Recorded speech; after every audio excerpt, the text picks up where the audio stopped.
From the Presidential Palace, Manila, Dateline Malacañang.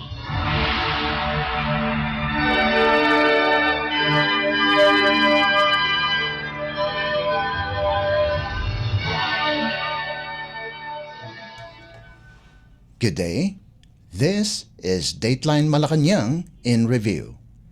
Philippine President Ferdinand R. Marcos Jr. has urged Filipinos to remember the genuine meaning of Christmas and become an instrument of hope and light for those who are in need this holiday season. In his Christmas message posted on X, the President said, "We should open our hearts and homes and feel the love and happiness to our neighbors, especially those in need." President Marcos also promised that for every step his administration is taking, they are doing it for the welfare of each Filipino for the goal of a new Philippines. Let's listen to Philippine President Ferdinand R. Marcos Jr.'s Christmas message. Kasama ko ang aking buong pamilya na bumabati sa inyo na isang maligaya at mapagpalang Pasko.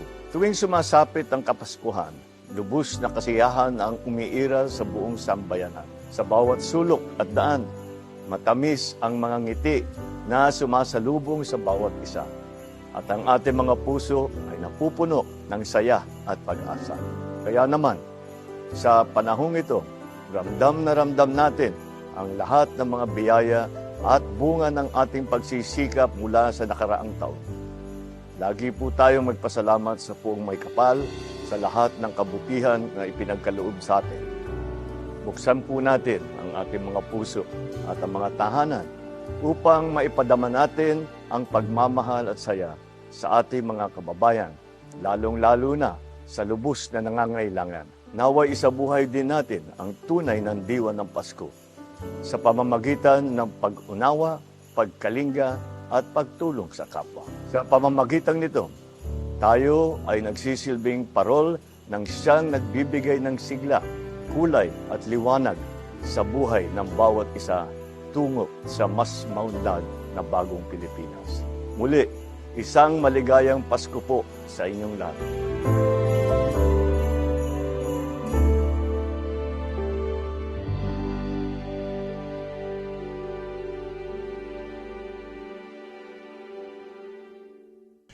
Philippine President Ferdinand R. Marcos Jr. Dateline Malacañang. Philippine President Ferdinand R. Marcos Jr. has issued Executive Order or EO number 50, which maintains the temporary modification of rates of import duty on rice, corn, and meat products to ensure affordable prices of the goods amid the looming effects of El Niño phenomenon and the African swine fever or ASF. In issuing the EO, the President cited the negative impact of the El Niño on the price and production of rice and corn, the continuing prevalence of ASF, and the trade restriction in some exporting countries that will affect prices of the basic commodities. Executive Secretary Lucas Bersamin signed the 6-page EO on December 22nd on behalf of President Marcos. The chief executive said that the present economic condition of the Philippines warrants the continued application of the reduced tariff rates on rice, corn, and meat of swine products, whether fresh, chilled, or frozen, to help augment the supply of basic agricultural commodities in the country and diversify the country's market sources. Under Section 1608 of Republic Act No. 10863 or the Customs Modernization and Tariff Act, the President is empowered to increase, reduce or remove existing rates of import duty in the interest of general welfare and national security, and upon the recommendation of the National Economic and Development Authority, or NEDA. The NEDA board endorsed the temporary extension of the reduced Most Favored Nation, or MFN, rates on December 14th under Executive Order Number 10 on rice, corn, and meat of swine, whether fresh, chilled, or frozen, until December 31st, 2024. The President ordered the NEDA Committee on Tariff and Related Matters to submit its findings and recommendations on the semestral and annual review of tariff rates, including analysis and monitoring of the subject commodities. Dateline Malacañang. The Philippines Presidential Communications Office, or PCO, on Tuesday reported that since President Ferdinand R. Marcos Jr. assumed office, his foreign visits accumulated a total of around 72.178 billion US dollars, or 4.019 trillion pesos worth of investment pledges. Citing data from the Department of Trade and Industry, or DTI, the PCO said that these investments are in various stages, wherein business and investment promotions, operations, and signed agreements were already realized and have been combined as financial items for different sectors in technology, manufacturing, health, energy, and other investment services. According to its December 21, 2023 monitoring of consolidated and processed investments, the DTI said that the 4 trillion peso investment value is comprised of 148 projects. The DTI added that it is also monitoring 20 projects which have been green-lighted and registered with the Investment Promotion Agencies, or IPAs, of the DTI, Board of Investments, or BOI, and the Philippine Economic Zone Authority, or PEZA.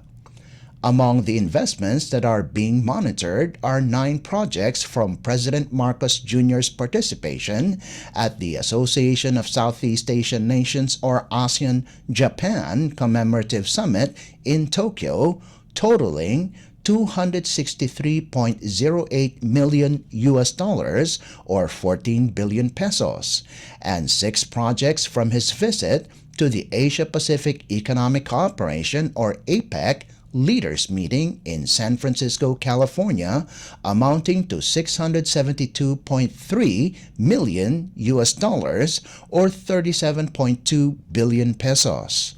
When realized, these investments will mostly be in the sectors of manufacturing, information technology and business process management, or ITBPM, renewable energy, data centers, and telecommunications.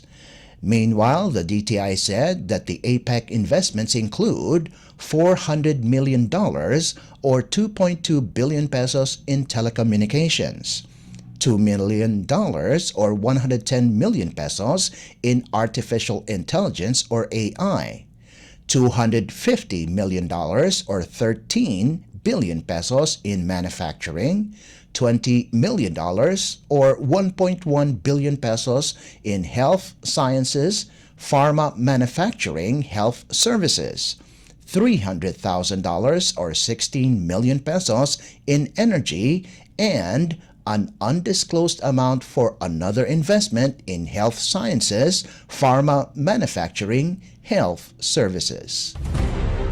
Dateline Malacañang. The Philippines Department of Trade and Industry, or DTI, reported that official foreign trips from the last quarter of 2022 to date, President Ferdinand R. Marcos Jr. has brought home over 200,000 job opportunities for the Filipino people. According to the DTI's update on investment leads, the agency said that President Marcos's foreign trips in 2022 garnered 7,100 job opportunities from his first overseas trip as president in Indonesia, at least 14,932 from his state visit in Singapore, and an additional 98,000 jobs from his attendance at the 77th United Nations General Assembly, or UNGA, in New York. Aside from this, President Marcos also brought home 5,500 job opportunities from his participation at the Asia-Pacific Economic Cooperation, or APEC Economic Leaders Week in Bangkok, Thailand. At least 6,480 from his participation in the Association of Southeast Asian Nations, European Union, or ASEAN EU, commemorative summit and other related events in Brussels, Belgium, and another 730 job opportunities from the Netherlands.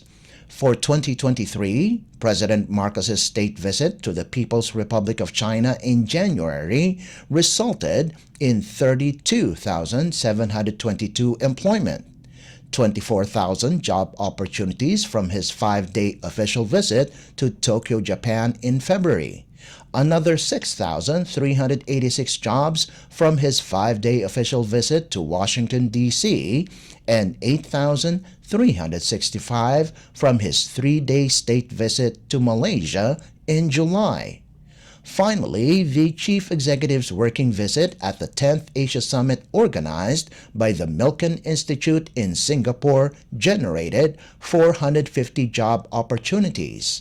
His 6-day trip to the United States in November produced 2,550 jobs, and his participation at the commemorative summit for the 50th year of ASEAN-Japan Friendship and Cooperation resulted into another 15,750 employment for Filipinos.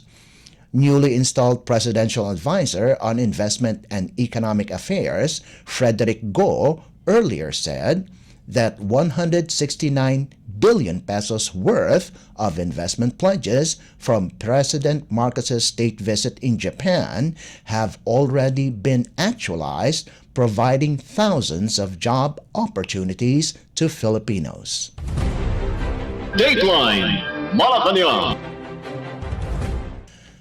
Malacañang on Tuesday announced that President Ferdinand R. Marcos Jr. has issued two proclamations that would name and rename at least 8 Philippine National Police or PNP camps and real properties to honor former police officers for their exemplary service.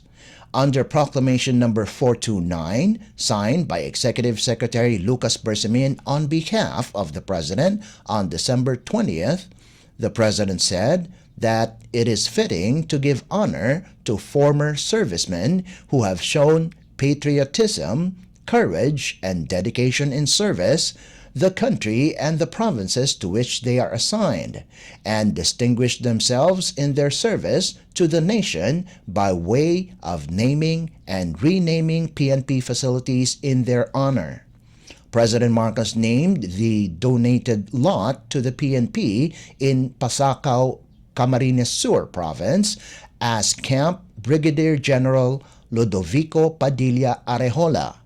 Another donated lot to the Police Regional Office or PRO in Region 5 as Camp Captain Salvador Jauxian del Rosario Sr. and renamed the Camarines Sur Police Provincial Office as Camp Colonel Juan Querubin Miranda. The 50th Maneuver Company Regional Mobile Force Battalion 5 was also renamed by the Chief Executive as Camp Police Max Jim Ramirez Tria, while Camp Efigenio Navarro at the PRO Mimaropa Headquarters as Camp Brigadier General Efigenio Navarro. On the other hand, Proclamation number 430 renames the PRO in Region 12 of General Santos City as Camp General Paulino T. Santos. PRO in Region 12, while PRO in Region 8 was renamed Camp Private Andres P. Dadizon. President Marcos Jr. also named Camarines Sur 1st Provincial Mobile Force Company Headquarters as Camp 2nd Lieutenant Carlos Rafael Paz Imperial Police Regional Office 5. In naming and renaming PNP camps and properties, President Marcos cited Section 2 of the Republic Act No. 10086, or the Strengthening People's Nationalism Through Philippine History Act, which strengthens people's nationalism, love of country, and respect for its heroes and pride for people's accomplishments. Dateline Malacañang. The Philippines Board of Investments, or BOI, on Wednesday reported that President Ferdinand R. Marcos Jr.'s aggressive investment promotion activities, both here and abroad, have led to a total of 1.16 trillion pesos in investment approvals for 2023. In a statement, Department of Trade and Industry, or DTI Secretary and BOI Chairman Alfredo Pascual said that with the remarkable milestone, this will create more opportunities for the economy to grow next year. According to DTI data, domestic investment approvals totaled 398.76 billion pesos, accounting for 34% of all authorized investments, while foreign investment approvals increased by 452%, or 763.22 billion pesos from 138.18 billion pesos in 2022. A total of 303 projects was the outcome of the 1.16 trillion peso investment approval. This expected to create more than 47,000 jobs for Filipinos and benefit the sectors of renewable energy and power, information and communication, real estate, manufacturing, and infrastructure.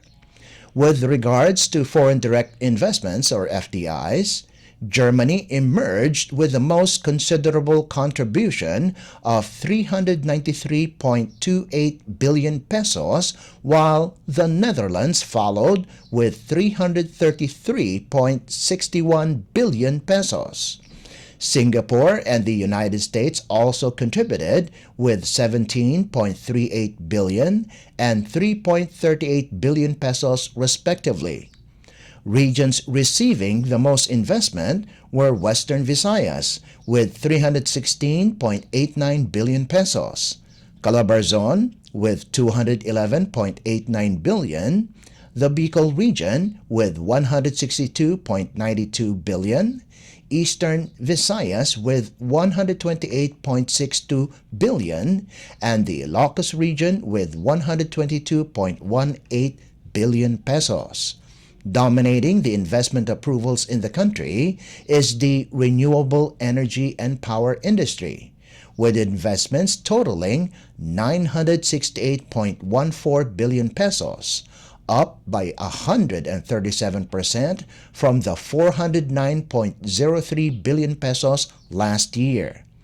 In 2023, 7 offshore wind power projects totaling 759.84 billion pesos were authorized in the provinces of Cavite, Laguna, Negros, and Northern Samar, and also in Dagupan and San Miguel Bay.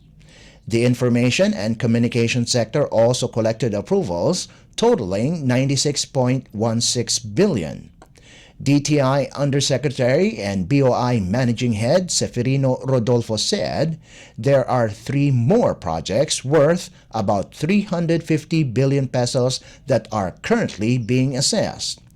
This will be included in the BOI Board and MANCOM deliberations on Thursday, December 28th, if they were able to comply with both the substantive and transparency requirements. Dateline Malacañang. The Philippines Department of Migrant Workers, or DMW, on Wednesday announced that thousands of overseas Filipino workers, or OFWs, based in Taiwan and Hong Kong are expected to benefit from the new wage hike, which takes effect on New Year's Day. DMW Officer in Charge Undersecretary Hans Leo Kakdak said, Taiwan's Ministry of Labor, or MOL, and the Hong Kong Special Administrative Region Labor Department respectively enacted the wage legislation that recognizes the work of OFWs and their contribution to the economic development of their host countries. Kakdak said the new wage order issued by the MOL mandates a 4.05% increase in the monthly minimum salary of factory workers from 26,400 new Taiwan dollar, or equivalent to about 46,378 pesos, to 27,470 new Taiwan dollar, or about 48,223 pesos. The same wage order also increases the minimum hourly wage by 7 new Taiwan dollars, or from 176 new Taiwan dollars, equivalent to about 312 pesos, to 183 new Taiwan dollars, or about 321 pesos. Data from the MOL shows that as of October, about 151,562 Filipinos are working in Taiwan, with 123,768 working in the manufacturing sector. The DMW projects another 17,721 workers in this category to be hired by the end of the year. On the other hand, the Hong Kong Labor Department also approved a similar wage legislation that will benefit foreign domestic helpers, or FDH, or household service workers, or HSWs. The Migrant Workers Office in Hong Kong, or MWOHK, reported that as of August this year, there are 196,364 OFWs working as HSWs, or FDHs, in the Chinese Special Administrative Region, and some 40,000 HSWs representing new hires and those with renewed contracts. Additionally, an estimated 205,000 Filipino HSWs in Hong Kong are expected by January of 2024. Under the new wage measure, OFWs working as FDHs will receive a minimum allowable wage of 4,870 Hong Kong dollars, or about 38,010 pesos, an increase from the previous rate of $4,730, or about 36,917 pesos. The same wage order also raised the allowable food allowance for FDHs to 1,236 Hong Kong dollars, or 9,649 pesos, from the previous rate of $1,196, or 9,334 pesos. The wage increase in Hong Kong shall apply only to FDH contracts signed on or after September 30th this year. Dateline Malacañang.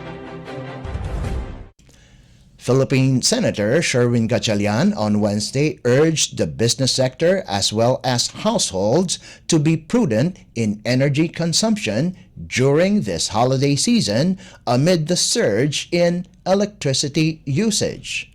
In a statement, the senator said that December is considered as the National Energy Consciousness Month, and this might serve as a reminder to all of us about the significance of responsible energy practices. Under Proclamation number 1427, signed by former President Gloria Macapagal Arroyo on December 11, 2007, created the month of December as National Energy Consciousness Month in order to create public awareness of the need for energy conservation. Republic Act or RA 11285, also known as the Energy Efficiency and Conservation Act, and authored by Senator Gatchalian, stipulates the conservation and efficient utilization of energy resources. According to the general provisions of the law, energy efficiency and conservation should be institutionalized through the formulation, development, and implementation of plans. These plans aim to secure the sufficiency and stability of energy supply, mitigating the impact of high prices on local markets, and protecting the environment. This initiative is in support of the economic and social development goals of the country. The lawmaker added that because the El Niño phenomenon brings warmer than usual weather conditions, electricity consumption will most likely rise substantially due to heightened demand. Hence, there is a need to ensure that the country has ample supply of energy to meet the country's electricity requirements.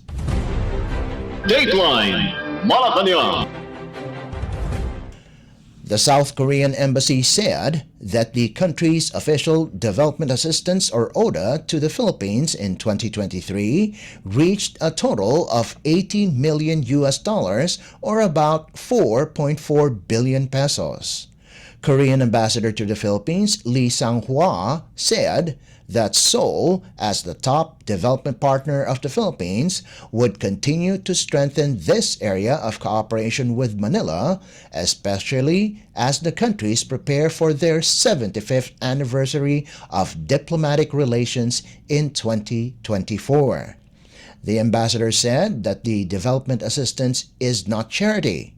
It is a great investment in security and prosperity, as well as an engine of growth that creates jobs, expands market, and helps countries in transition. Korea and the Philippines have more than 3 decades of development ties, which began in 1991. This started when some Filipino officials were invited to participate in training programs in Korea.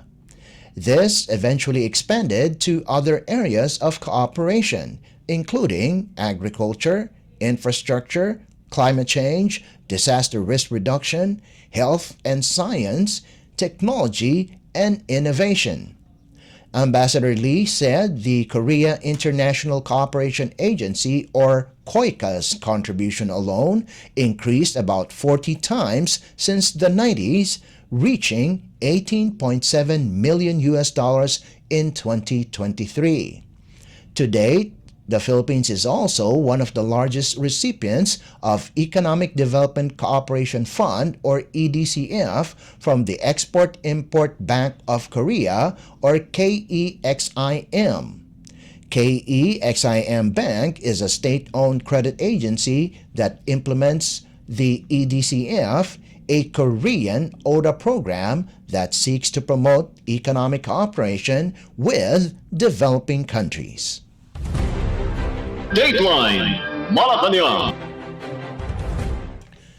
9 overseas Filipino workers, or OFWs, and 5 children who availed of the voluntary repatriation program offered by the Philippine government arrived at the Ninoy Aquino International Airport, or NAIA, Terminal 1 on Thursday.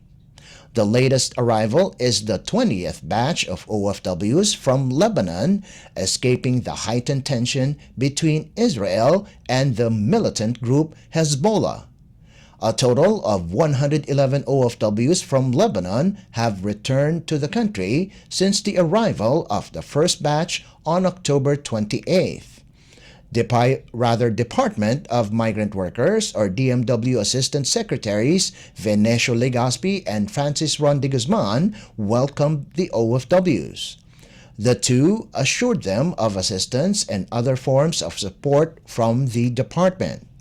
Upon arrival, each of W received 125,000 pesos, training and capacity enhancement vouchers from the Technical Education and Skills Development Authority or TESDA, Overseas Workers Welfare Administration or OWA, and the Department of Social Welfare and Development or DSWD, as well as pasalubong goodies.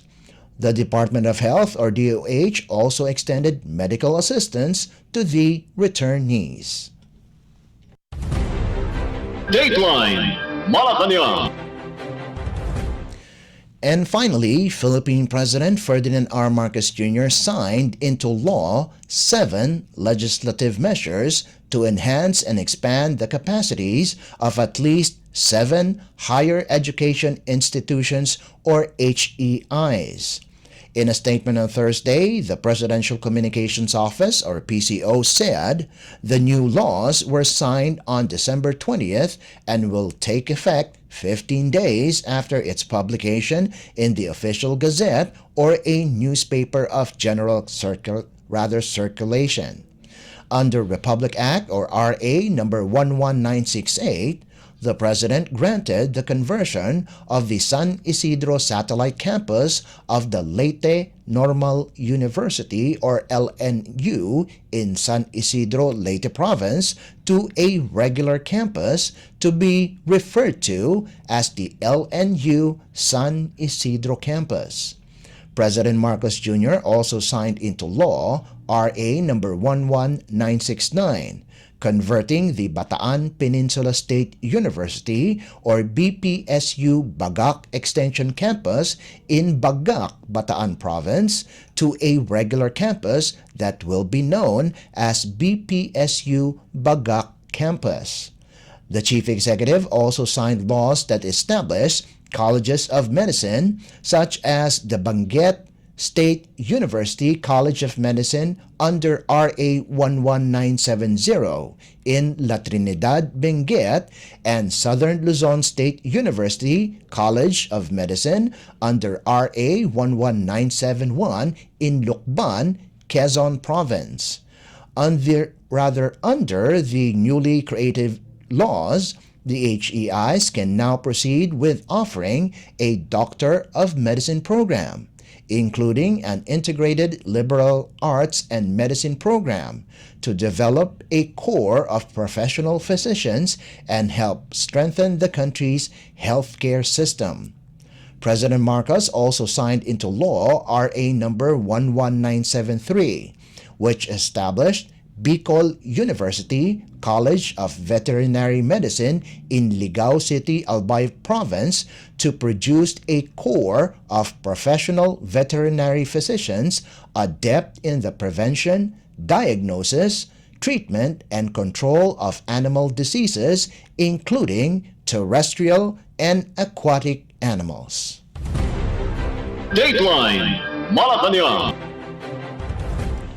Before we conclude our program, we would like to invite everyone to come and visit our Facebook page at Radyo Pilipinas World Service. You will be able to hear and view our Filipino and English programs, including news updates here in the Philippines. Kindly subscribe, like, and share our post as well. And that concludes this edition of Dateline Malacañang in Review. For Radyo Pilipinas World Service, this is Leo Magpayo. Good day and stay safe. From the Presidential Palace, Manila, Dateline Malacañang.